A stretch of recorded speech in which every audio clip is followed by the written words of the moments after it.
বলছেন, নবী আপনি আহলে কিতাব ওয়ালাদেরকে বলেন, কি বলেন?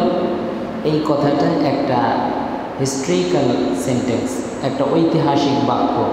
এই একটা বাক্যের মাধ্যমে দাওয়াতের আদব, দাওয়াতের মেজাজ কেমন হবে, ফুল একটা বিষয় উঠে এসেছে। খুব চমৎকার একটা কথা, শোনেন।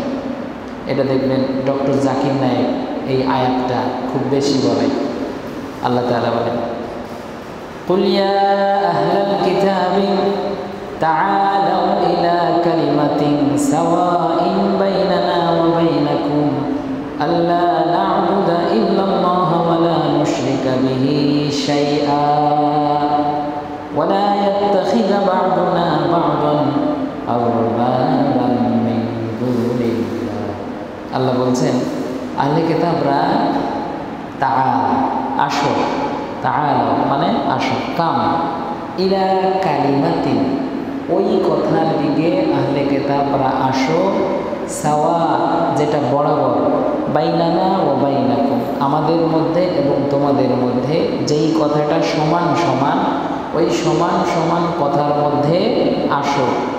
সমান সমান কথাটা কি?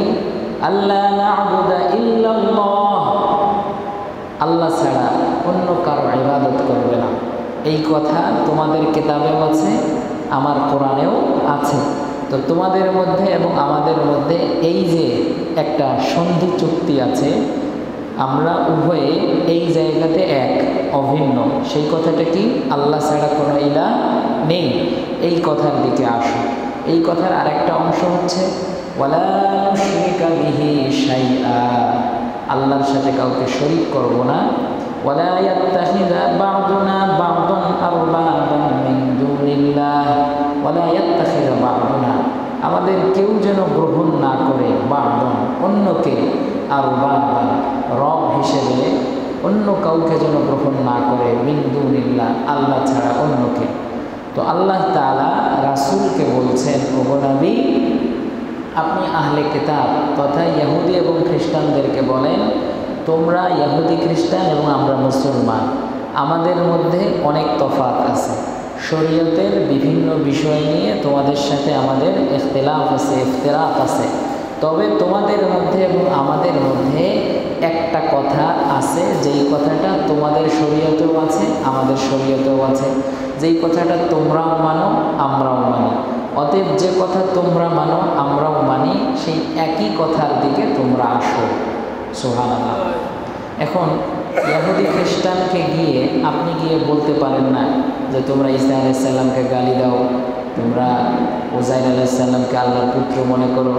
এই টাইপের কথা প্রথমেই বলতে নিষেধ করেছেন। মানে আপনি একজন মানুষকে ইসলামের পথে নিয়ে আসবেন, কিন্তু শুরুতেই গিয়ে আপনি যদি বলেন ওই মিয়া আপনি সুদ খান, নামাজ পড়েন না ঠিক মতো, আপনার বউ পর্দা করে না, এভাবে বললে আপনার কথা শুনলে ওই মানুষ কি ইসলামের পথে আসবে?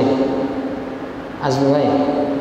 আপনি বললেন কি ব্যাপার, নামাজ টামাজ পড়ো না, একজন টেলিভিশন দেখতেছে, ওই মেয়ে টেলিভিশন দেখা হারাম, বসে বসে টেলিভিশন দেখ ফালতু। এখন আপনি যদি একজন মানুষকে এইভাবে দাওয়াত দেন, সে কি আপনার দাওয়াত গ্রহণ করবে? এটা দাওয়াতের অ্যাপ্রোচ না।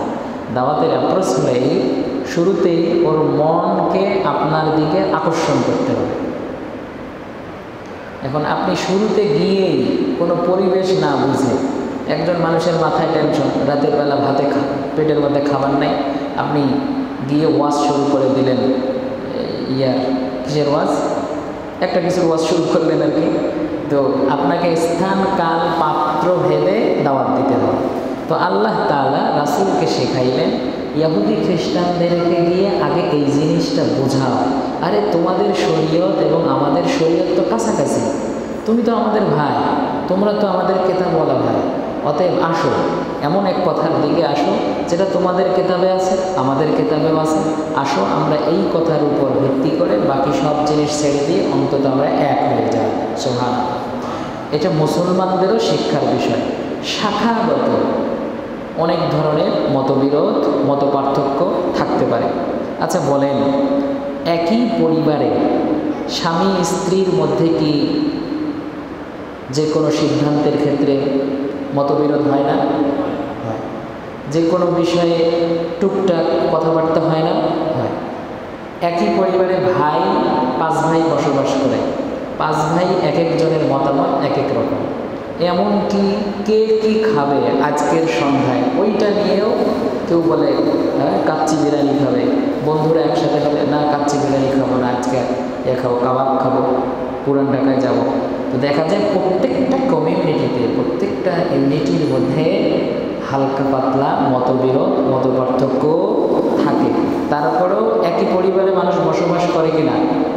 তো ইসলামের মধ্যে মতবিরোধ থাকবে, মত পার্থক্য থাকবে, এগুলো ছাড় দিয়ে শাখাগত বিষয়গুলোকে পাত্তা না দিয়ে বরং যেই বিষয়গুলোতে আমরা সবাই এক, ওই এক কথার উপর ভিত্তি করে ঐক্য করা, একতা করা, এইটা হলো বুদ্ধিমানের কাজ। যেমন ধরুন, পৃথিবীর যত মুসলমান আছে, সে সরসিনা হোক, চরমনাই হোক, জামাত হোক, হেফাজত হোক, সুন্নি হোক, তাবলিগ হোক, যেই ধরনের আমরা, যারা যাকে ভালোবাসি, এখন কথা বলেন, এদের সবার রবকে? জোরে বলেন, রবকে? এদের সবার কেবলা কি?